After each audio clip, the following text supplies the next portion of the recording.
કેટલી કેટલી મહેનત કરી છે. શિવાજી મહારાજ નું તો આપે નામ સાંભળ્યું જ હોય, પણ એમના દીકરા શંભુજી રાજે મને ગમે એટલે યાદી લઈ લો સાહેબ. એને વાંચીને ત્યારે ખબર પડે અટાણે આપણે આ પૈસા જ દેવા પડે ધર્મ માટે, આવું બધું કરવા માટે લોહી નથી રેડવા પડતા. પણ એક વખત હતો એનો બાપ પણ એવો શિવો અને ઔરંગઝેબની સામે જ્યારે ઝુઝુમતો હતો, એમ જ શંભુજી રાજે શિવાજીનો દીકરો ગોરીલા યુદ્ધ કરી અને લાખોની સેના આતે ઔરંગઝેબની અને ધમરોળે ડુંગરાવમાં કેટલાને મારી નાખે, ક્યાંથી કેમ નીકળી જાય ખબર ના પડે. આમથી આવે જાડવે જાડવે શંભુજી દેખાતો તો પછી એની પથારીઓ બદલાવતો ઔરંગઝેબ સાહેબ. અને એને હારે કવિ કલશ હતો. કવિની કેવી ફરજ છે એ તમને કહું. ગમે એ ન બોલી નાખાય, ગમે એવી વાત ન કરી નાખાય, ગમે એવું ગીત ન ગાઈ નાખાય. હજારો માણસો ચાહતા એનો અર્થ એવો નથી ગમે એ પાટે ચડાવી દઈ સાહેબ. સાચું કેવું જોઈએ, સારી વસ્તુ આપવી જોઈએ. પણ ખેર મૂળ વાત ઉપર આવું સાહેબ. કવિનો અને કલાકારોનો, સાહિત્યકારો કથા આમની ફરજ આવે છે સાચી વસ્તુ કેવી, એ બહુ મોટી વાત છે ને સાહેબ. કવિ કલશ હતા એની હારે. શિવાજીનો દીકરો મોગલોની સેનાને જ્યારે ધમરોળતો હતો ત્યારે કવિ કલશ એની હારે હતા. અને કોકે કીધું ઔરંગઝેબને કે કવિ એના એવા કાવ્યો બોલે છે, વીરરસના ગીતો બોલે છે, એમાં આ શિવાજીનો દીકરો ગાંડો થઈને આપણી સેનાને કાપી નાખે છે. વાળ હુડતો હોય એમ, વાળ કાપે શેરડીના એમ કાપી નાખે છે. કે બેયને પકડો. બહુ મથ્યા સાહેબ. એટલી મહેનત કરી, ઇનામ જાહેર કર્યા, કોઈ દિવસ હાથમાં ન આવ્યો. ગોરીલા યુદ્ધ બહુ કરતો હોય શંભુજી રાજે, શિવાજીનો દીકરો હાથમાં ન આવ્યો. એની સેનાને ધમરોળતો હતો. એક વખત ગદ્દાર માણસ નજીકનો ખૂટી ગયો ને ત્યારે એ હાથ આવી ગયો, નકર હાથ ન આવ્યા. આપણા દેશમાં આ બહુ નડ્યું છે. જ્યાં જ્યાં બન્યું છે ને, જે મહાપુરુષો હોય, કોઈ શક્તિ નારી હોય, એને કોઈ એકાદો ગદ્દાર એવો થયો છે તે મોત સાથે જેને પ્રીતું કરી છે દેશ માટે. ઈ પરંપરા એ માયા ગદ્દાર માણસ ખૂટી ગયો. શંભુજી રાજે અને કવિ કલશ બે ગઢમાં હતા. ખબર પડી ગઈ, બાતમી દીધી હતી કોઈ દગાખોરે, અને બે પકડાઈ ગયા. સેના મોકલી અને ભાઈ લોઠાની હાકડું નાખ્યો. હો ભાઈ, લંગરું પડી ગઈ, લોઠાની બેડીયું જડાઈ ગઈ. અને બેયને જ્યારે ઔરંગઝેબ તંબુમાં બેઠો હતો ને એટલો હરખાતો હતો, ત્યાં લઈ આવ્યા. ઔરંગઝેબ આમ રેવાતો નહોતો. ઔરંગઝેબ થી કઈ બે મારા સામે આવે, મારે એને બે ને ધ્રુજતા જોવા છે. કારણ કે ઔરંગઝેબ એની જે દિશા કરતા હતા ને, એને સામો લડતો એની એ જોવાય નહીં એવી કરતો, એ ભૂંડાએ મારતો.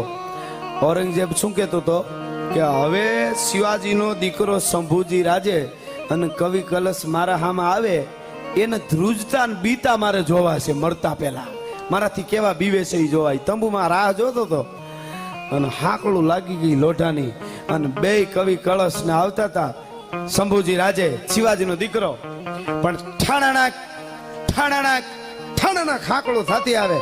ઈ એની મૂછું શિવાજીના દીકરાની, ઈ એની આંખું જાણે બે હાવ જ વહી આવતા. એમ કવિ કલશ ને શંભુજી રાજે આવતા હતા.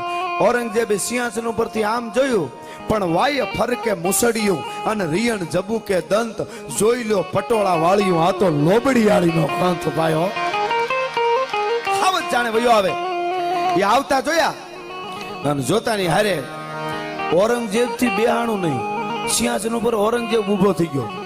અને ઉભો થઈ गयो कोई कहते जहाँ अपने आप तो बैठे रहो, ऐसे क्यों कर रहे हो, उसको मान दे रहे हैं आप क्यों खड़े हो गए? तो कि उसको कोई बताओ मैं औरंगजेब हूँ, मुझे डरते क्यों नहीं है?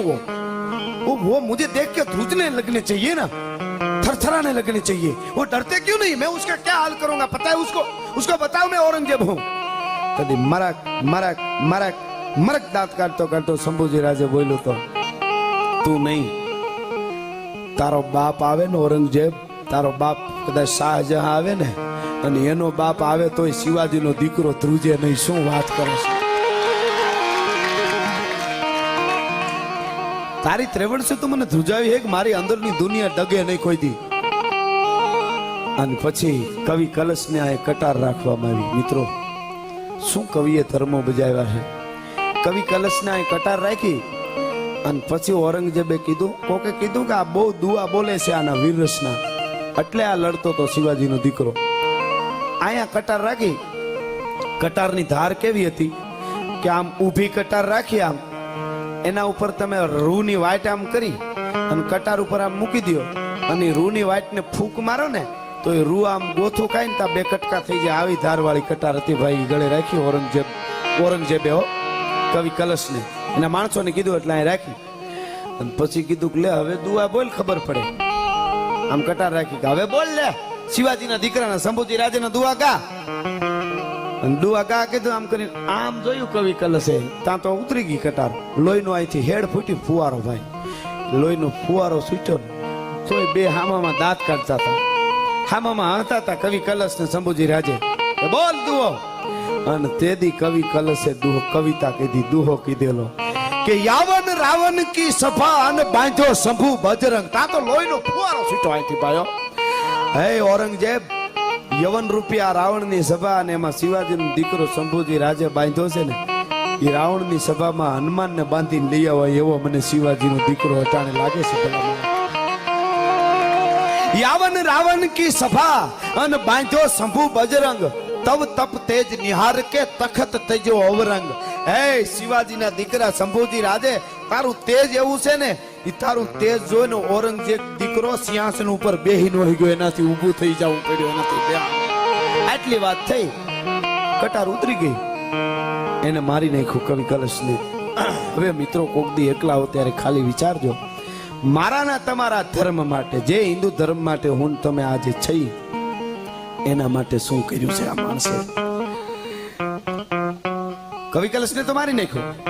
શંભુજી રાજેને ધગતો લાલ હળિયો કરી અને આંખમાં નાખ્યો, આંખ બહાર કાઢી રાખી અને કીધું કે તારો ધર્મ છોડીને અમારો ધર્મ એકવાર બોલી જા, મારો ધર્મ અપનાવી દે, તને સેનાપતિ બનાવી દઉં, ઓહળિયા કરાવીને આંખ મટાડી દઈશ. તઈ એણે કીધું કે ગમે એમ કરતો હું શિવાજીનો દીકરો, હું સઈબાઈનો જાયો છું. જીજીબાઈ મારી દાડી છે, તમારી ત્રેવડ નથી. સઈબાઈનો દીકરો છું. મિત્રો કોક દી એકલા હો તો વિચારજો, ધગતો હળિયો આંખમાં નાખ્યો. અટાણે વાતો આપણે કરવી હેલી રાયડું ફાટી જાય તરત. 5 દી પછી બીજી આંખ ફોડી, બીજા 2 દિવસ પછી બધાય આંગળીઓના નખ કાઢ્યા. અને જ્યારે જ્યારે આવું કરે ત્યારે કે એકવાર અમારા ધર્મનો જઈને તારા ધર્મ છોડી દીધો છે એટલું બોલી જા, તો બને નહીં એટલું જ શબ્દ બોલતો તો. પછી આંગળીઓ કાપી, કાયદેસર હુડી લઈને આંગળીઓ કાપી. તમે શરીરનો ઘા કરીને આમ આંગળી કાપો ને, એ એટલી પીડા ન થાય, પણ જેમ દાંતણ કાપતા એમ હુડીથી આમ કાપો ને, એ પીસાઈને કપાય, એ બહુ અઘરી. આંગળીઓ કાપી, બીજા દિવસ પછી 2 દિવસ પછી પગની આંગળીઓ કાપી, હાથ કાપ્યો, શરીરના અંગ કાપતા જાય ને કેતા જાય, કાપતા જાય ને કેતા જાય. સાહેબ 42 દિવસે મૃત્યુ પામ્યો તો પણ હિન્દુ ધર્મ નહોતો છોડ્યો. એ તમે કલ્પના કરજો. શંભુજી રાજે 42 દિવસે એનું મૃત્યુ થયું, આપણો ધર્મ ન છોડ્યો. પછી કટકે કટકા કરી નદીમાં ફેંકી દીધો અને માથે હાથ દઈ આમ કરી અને ઔરંગઝેબ રોયો તો અને એટલું બોલ્યો તો કે શંભુજી રાજે, તારા જેવો એક દીકરો જો મારે હોત તો હું આખા વિશ્વમાં રાજ કરત, પણ મારે ક્યાં લેવા જાવ. તારા જેવો એક દીકરો હોત તો આખા વિશ્વમાં રાજ કરું, પણ મારે ક્યાં લેવા જાવ. તારા જેવો દીકરો. ઔરંગઝેબને રોવું પડ્યું. આ ધર્મ માટે કર્યું છે સાહેબ, આપણે આટલું બધું નથી કરવું પડતું. અટાણે તો ખાલી હારા ભેગા થઈ જાય, બધા એક થાય અને આપણા રૂડા ઉત્સવો ઉજવી, અંદરો અંદર કાપવાનું બંધ કરી, અંદરો અંદર બીજું ત્રીજું જે છે એ બંધ કરીને, તોય ગણપતિ બાપા અને માતાજી બધા આપણા ઉપર રાજી છે, તો જ આપણે ભારતમાંની જે બોલવાનો હક છે, તો જ વંદે માતરમ બોલવાનો હક છે.